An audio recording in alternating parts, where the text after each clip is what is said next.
história de uma coisa que é muito fora de moda, falar de cidadania com vocês. Você sabe que o conceito de cidadania é um conceito que se constitui a partir da Revolução Francesa e é suposto, pensado, que todo cidadão deve desfrutar dos chamados direitos civis, os direitos políticos e os direitos sociais. No início da Revolução, mais a ênfase era dada aos direitos civis. Posteriormente, ampliam-se para os direitos políticos e é chamado Estado do Bem-Estar incorpora os chamados direitos sociais. Quais são os direitos civis? Bem, os direitos civis são: você pode fazer com o seu nariz o que quiser, você pode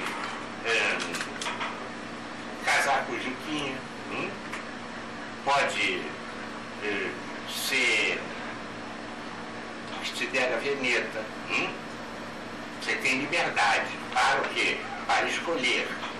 Liberdade para quê? Para participar de formas de socialização. Mas tem um direito que é o direito mais precioso, que é um direito que está civil, está por trás da Revolução Francesa, que é o direito de ir e vir. Vocês estão brincando com o direito de ir e vir? Esse direito é importantíssimo. Vocês sabem que uma das coisas em que Portugal foi muito moderno é que Portugal já no século XIII garantiu a todos os portugueses o direito de se deslocar em Portugal sem serem presos. Foi o primeiro país do mundo a fazer isso. O Brasil fez isso em 1988, com a Constituição Cidadã Brasileira. Sabe por quê?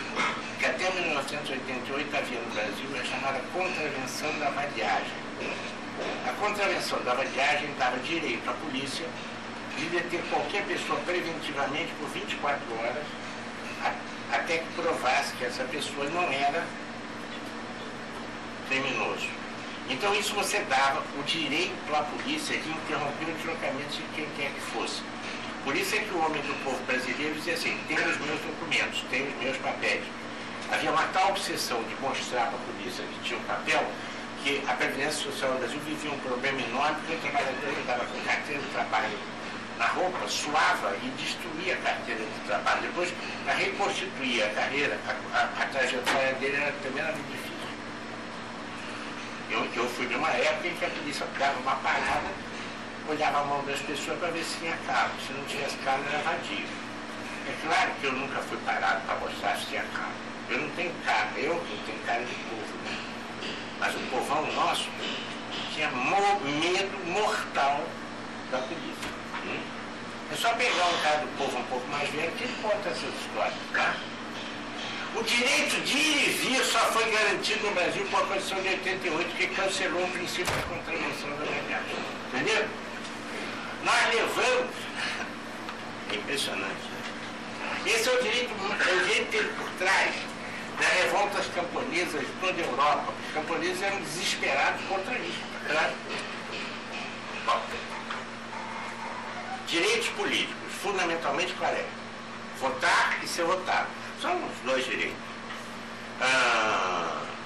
Esses direitos formalmente estão estabelecidos no Brasil há muito tempo, mas inicialmente eram censitários. Censitário que dizia o seguinte: só podia votar quem apresentava um determinado patrimônio, e só podia ser votado quem apresentava um patrimônio maior. Quando nós começamos a generalizar o direito do voto, isso já foi com a República, mas durante muito tempo a lista de votação era aberta, sendo aberta, o fiscal de votação tinha condições para intimidar e tal. Aliás, lembre-se que por trás da Revolução de 30 estava a ideia de que o regime político brasileiro era inteiramente falso e falsificável. Então a nossa história com os direitos políticos é uma história complicada, como vocês veem mesmo agora está complicado. Não é isso? E os direitos sociais?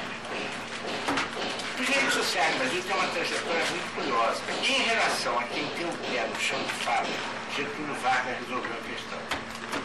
Getúlio Vargas, como ditador, estabeleceu no Brasil a legislação do trabalho, estabeleceu o direito de sindicalização, criou um sistema de aposentadoria. Só que tudo isso era para quem?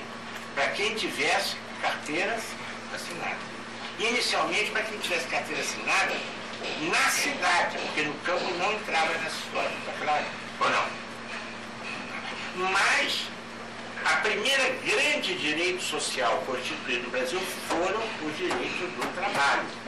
Só que estava restrito a um grupo pequeno. Está claro? Relativamente pequeno no Brasil. E hoje? Hoje o Brasil tem, formalmente, um sistema de direito social que tem uma cobertura muito ampla. Porque nós, na verdade, estamos garantindo formalmente que nenhum brasileiro deixará de ter aposentadoria, sendo ou não contribuinte. Vocês sabem que com mais de 65 anos homens e com mais de 60 anos mulheres têm direito à pensão mínima, que é o equivalente a um salário mínimo. Da mesma maneira que o legislador da Constituição criou o direito de portadores de deficiência, que é o grupo mais massacrado da vida brasileira. Né? Você sabe que eu acho que o Brasil tem muito pouco preconceito, com uma única exceção. Tem um terrível preconceito em relação aos portadores de deficiência. É terrível o preconceito. Mas não vou falar sobre isso. Então, teoricamente, não é?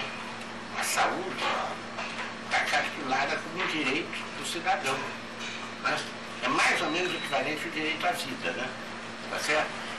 Ou o direito de afastar o sofrimento. No concreto, a instrumentalização desse direito é muito precária, como nós sabemos. Né? Em tese, também o direito à educação de base está garantido. Formalmente, 97% das crianças no Brasil, de 7 a 14 anos, estão na escola primária. Mas não me pergunta a qualidade desse ensino. Tá? Tragicamente ruim. Como tem se verificado, tudo que é teste que é feito revela que o nível de apreensão desse conhecimento é muito baixo. Claramente insuficiente. Então, deixa eu fazer uma espécie de resumo. Assim, do ponto de vista formal, nós avançamos na cidadania, sem dúvida nenhuma. Eu acho que com o último Código Civil, que foi proclamado nos anos 90, com a Constituição de 88, os direitos civis estão extremamente bem, vamos dizer, estabelecidos. Tá? Mais do que isso, criaram formas muito inteligentes de defesa dos direitos civis.